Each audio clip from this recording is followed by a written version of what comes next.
Joining me is Manhattan City Councilman Gifford Miller, who has now served for 1 year as the Speaker of the City Council.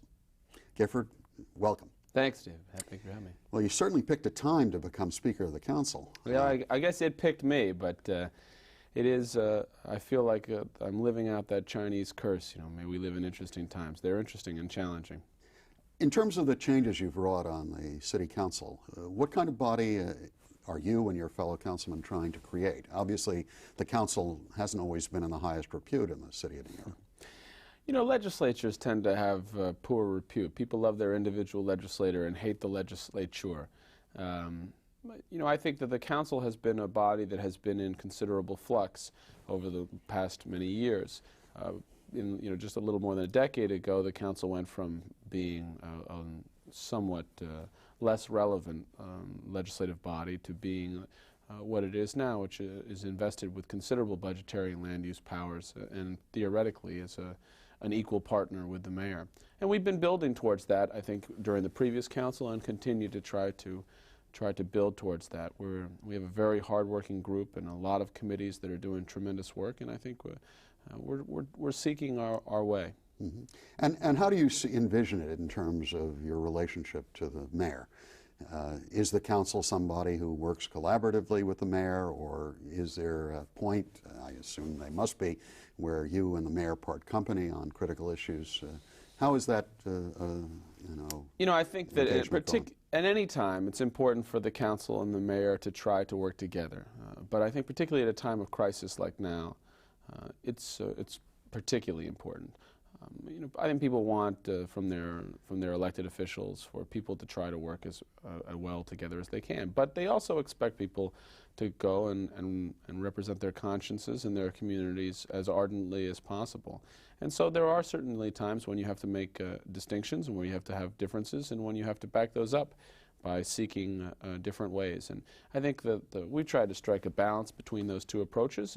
We tried to work with the mayor where we can, but where we can't, we just go ahead and do what we need to do. Well, obviously, as all our viewers know, New York City now is facing unprecedented problems, obviously, with a $6 billion budget deficit now being projected. That's for next year. We have a $1 billion hole this year, so it's about $7 billion over the next 20 months. And the New York Times is talking about this in terms of the crisis just as big as there was in the 70s when the city was virtually bankrupt. What choices do you think should be made? The mayor has already put forward some of his plans.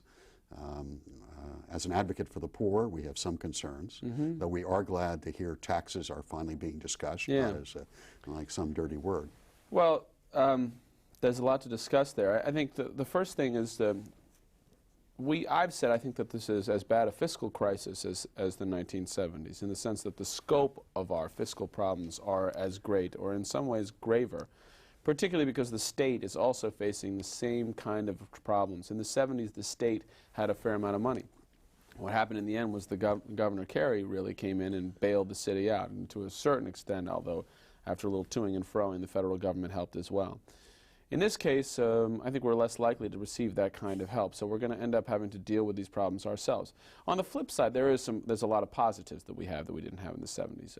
I think the city's in a much stronger position in so many ways. First of all, we know what the problem is. In the 70s, part of the problem was that we nearly went bankrupt because no one had any idea what the books were.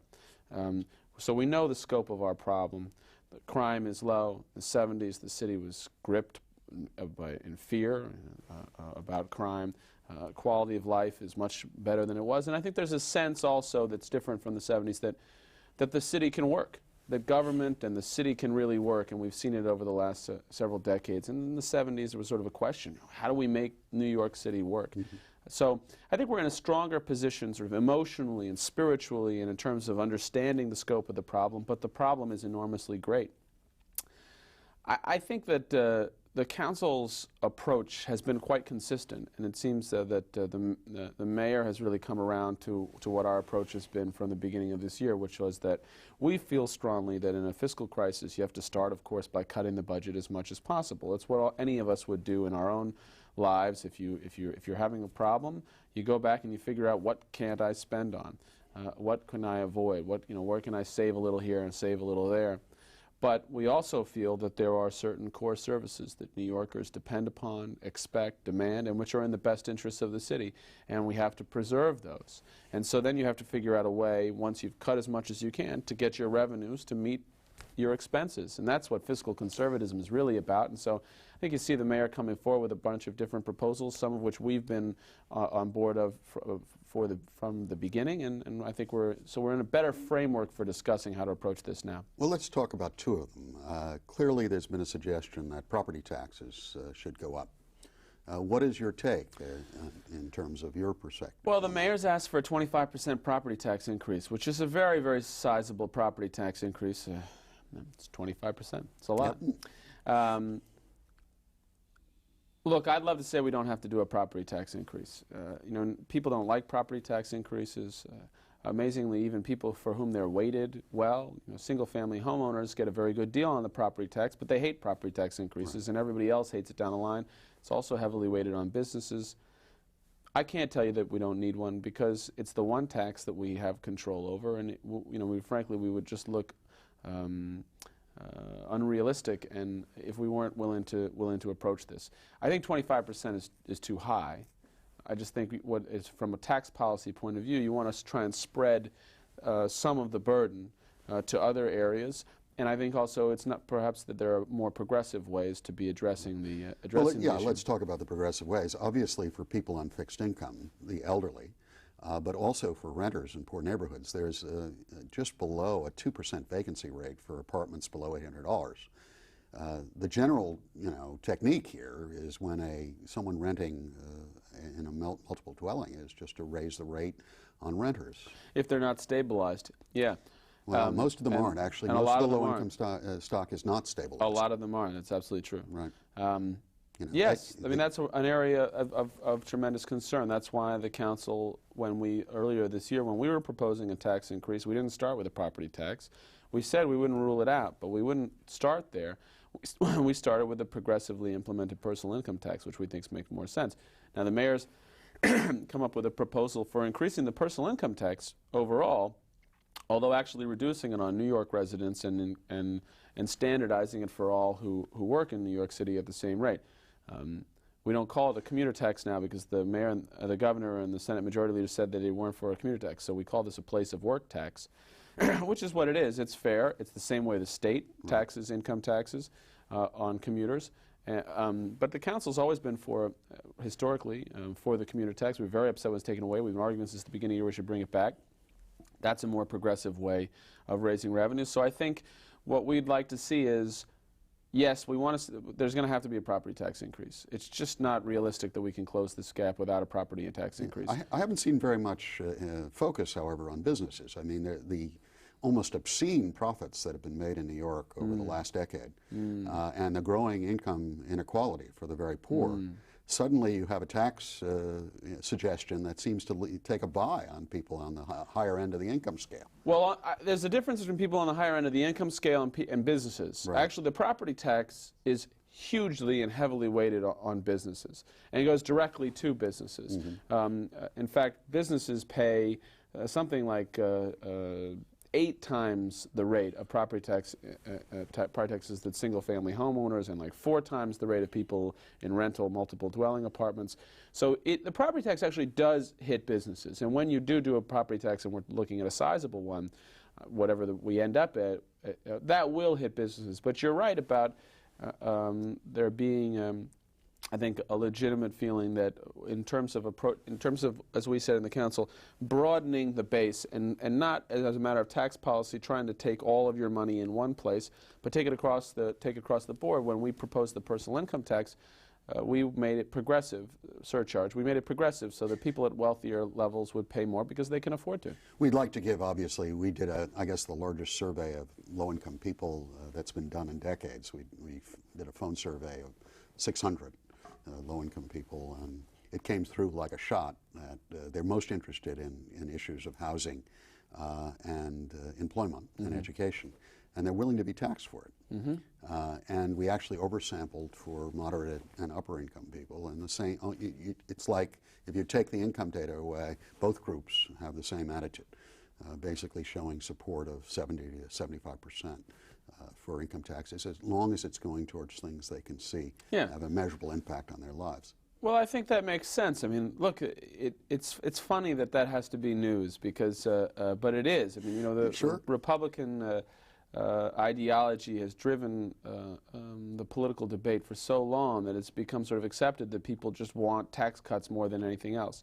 But people are smart, and they know that they need quality public education, that they need safe streets, that they need to make sure that the job base remains there, and all the same things that affect their lives just as much as anything else, as what the level of taxes are. I tell you, in my district, which is a moderate to upper income district, the number one reason that I get from people when they call and to say that they're leaving the city, and there really isn't a number two reason, is the level of education. That people feel that there is not a quality public education and that they're going to move as a result of it. And when you think about what that is in terms of a tax, if you're going to send your kids to private school in this city, there's $20,000, and that's $40,000 worth of income. So people would be willing to pay for that at upper incomes if they felt they were going to get a good deal. Now, the terrible thing, the worst part about it, is that there are so many places in the city where people don't have the ability to leave the city, and they can't just pick up and move to Westchester. And so for them, it's even more of a moral responsibility for us to be providing the type of quality public education that they need. It's interesting. In the 70s, actually, we had more support from the business community than we apparently have now for this kind of position. I mean, I've seen the business community seeming to become even more sort of hostile to any talk of that they should pay any increased taxes on this thing. You know, my discussions with the real estate community, for example, the real estate community recognizes that there's going to be a property tax increase. I think what their concern is they don't want to feel like they're the only people that are paying for the fiscal crisis, and I think that's a legitimate concern. I hope, you know, what I had hoped was that that mayoral control of the schools would help force the business community's hand on this, because they would always, you hear from the business community, well, we'd love to help, but we think it's such a waste, and there's no way that it's going to get better, and so we're not going to help now. You know, this gives them an opportunity to sort of put their money where their mouth is, and I hope they're going to step up to the plate, not just on education, but on other issues which are critical.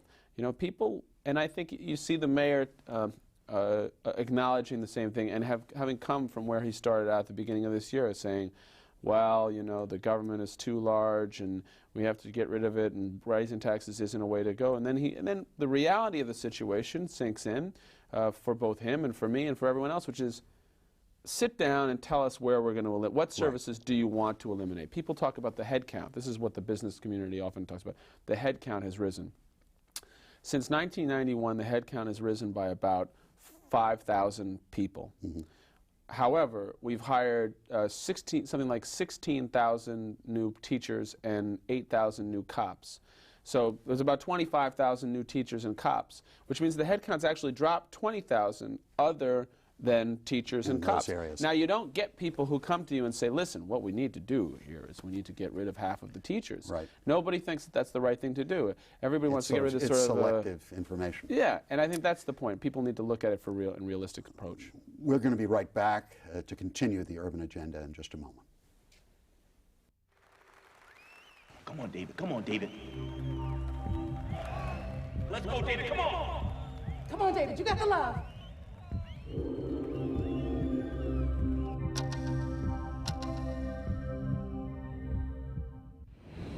Get as involved in your kids' education as in everything they do, and imagine the success they might find. Stay in touch with the teacher. Visit the school. For more tips, call 1-800-281-1313. We're speaking with City Council Speaker Gifford Miller. Let's talk about, in our poll of those 600 low-income New Yorkers and 200 not so poor, one of their real fears is a subway increase. You know, what do you think? Well, what about a fare increase? I think we should hold the fare where it is, and I think that's up to the state to do the right thing here. And unfortunately, the city of New York has been getting the short end of the stick on the fare and on transit policy for so long. New York, it's just as simple as New York City riders grossly support keeping the fare artificially even much lower for suburban riders. And we need, before I would even consider thinking that the right thing to do is to raise the fare, is at least standardize the support for the city and for the suburbs. And I think if you actually got fair treatment, that it would be possible to actually even lower the fare for city riders.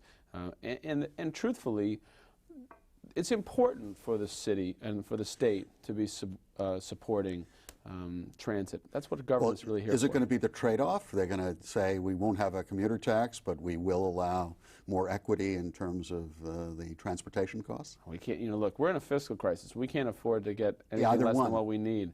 We have to get a commuter tax, and we have to, look, the fare is a tax on people, essentially, that is totally non-discretionary. And the reality is, and I'm sure the reason poor New Yorkers are afraid of it, is that if you end up paying more for going to and from work, it's going to come directly out of the food that you can buy, out of the clothes that you can put on your children. It's non-discretionary income, and it really is as regressive as it gets. So what we need leadership from our governor, who with good reason has a lot to be proud of in terms of the fare rate and the one fare system and the transit system.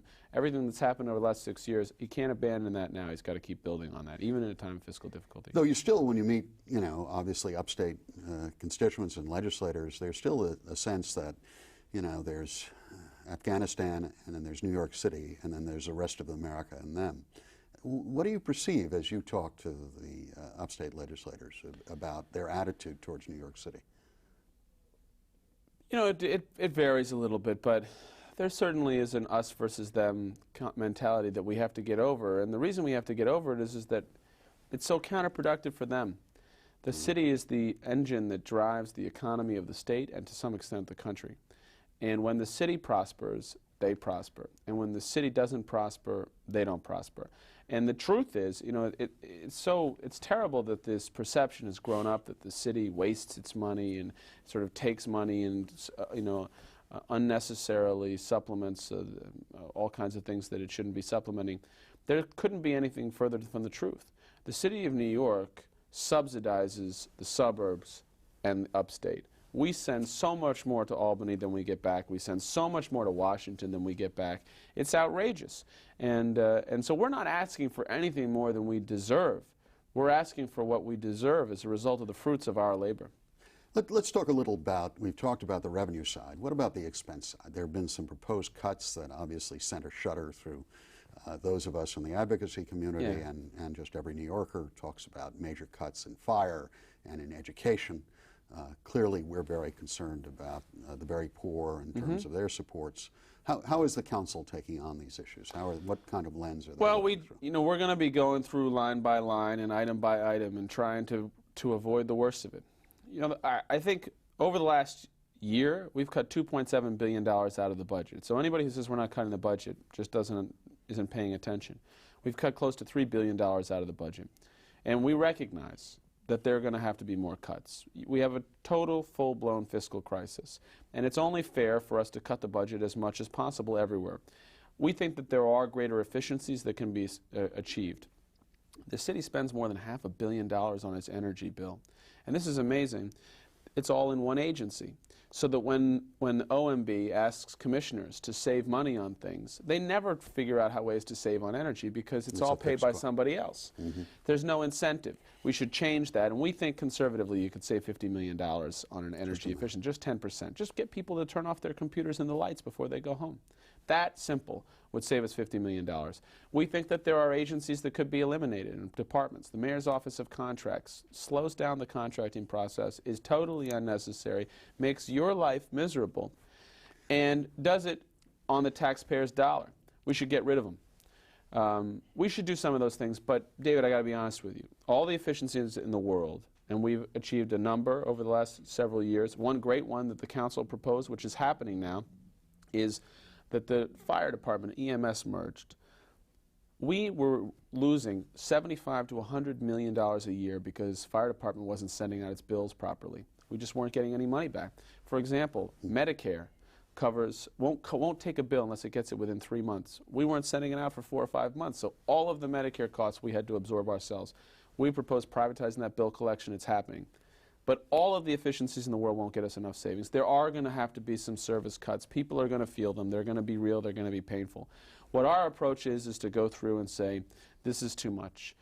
You know, what can we handle? What can't we handle? What hits poor people? What is a disproportionate share? Because ultimately, for this to work, there has to be a proportionate burden to every community. The wealthy are going to have to pay more in taxes. Those who rely on city services are going to get a few less services. But if it's equitable, if it's proportionate, I think New Yorkers will buy into it. In our survey, I was really shocked. It was taken in August of this year. But of the 600, about 50% of them were saying they were facing multiple major problems. This was before some of the service cuts you're talking about. Either they had their utilities cut off, or they were about to be evicted, or they had just lost a job. I thought it would be, you know, maybe one of those, but they were, you know, 50% were showing 2 or 3 all at the same time. So clearly for advocates, the worry is that certain cuts not only will be very harmful as an ethical issue, but will further burden a social welfare infrastructure that just is not there. I mean, my agency gives out enormous amounts of money from the New York Times Neediest. In the 9/11 thing, we gave out $5 million in relief. But against the kinds of problems we were having, just dealing with keeping somebody in an apartment, Right. you burn through $5 million, you know, in days. Right. It's just too huge for a social welfare sector to take. Well, and it's expensive. I think you're absolutely right. I mean, the point is not only is it socially and moral, some types of cuts can be socially and morally unacceptable, but they can also be expensive. You see it right now. The administration has really held the line on spending in a lot of areas, but the one area they haven't been able to hold the line on is homelessness. Right. And there's no question that when somebody loses their apartment, not only is it a disaster for them, not only is it a disaster for their children and the rest of their families, but it's a disaster for the city's bottom line because it's extraordinarily expensive. And the council's always been for supporting programs that would act proactively to keep people in their homes, not just because it's the right thing to do, because it's the cheap thing to do. It's interesting, though, the city is sort of paying a price for some of its policies and the euphoria of cutting welfare expenditures. They kicked a lot of people, some deservedly, most not deservedly, off the welfare rolls.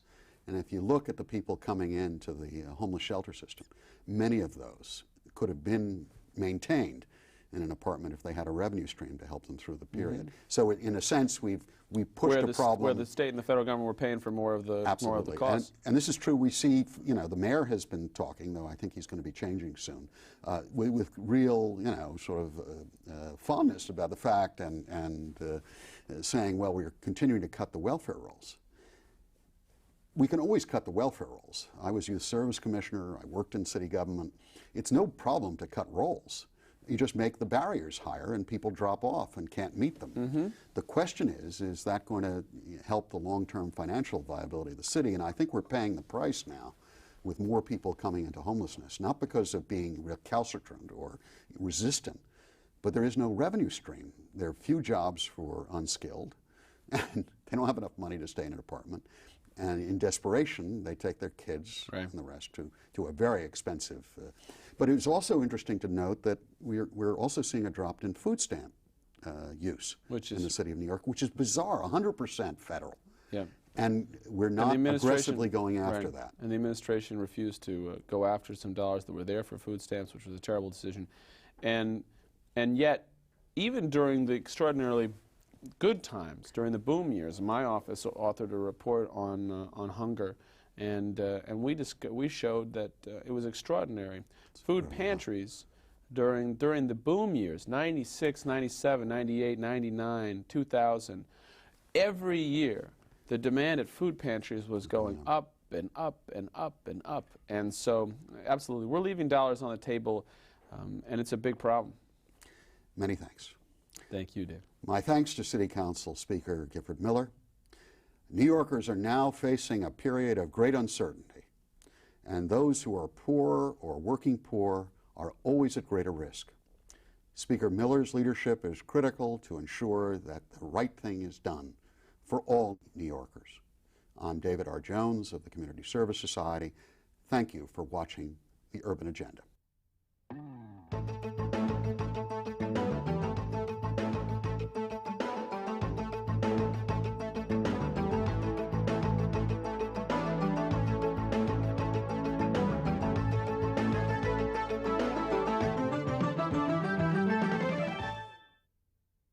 To comment on the urban agenda or for more information on CSS, contact Community Service Society of New York, 105 East 22nd Street, New York, New York, 10010. Area code 212-254-8900.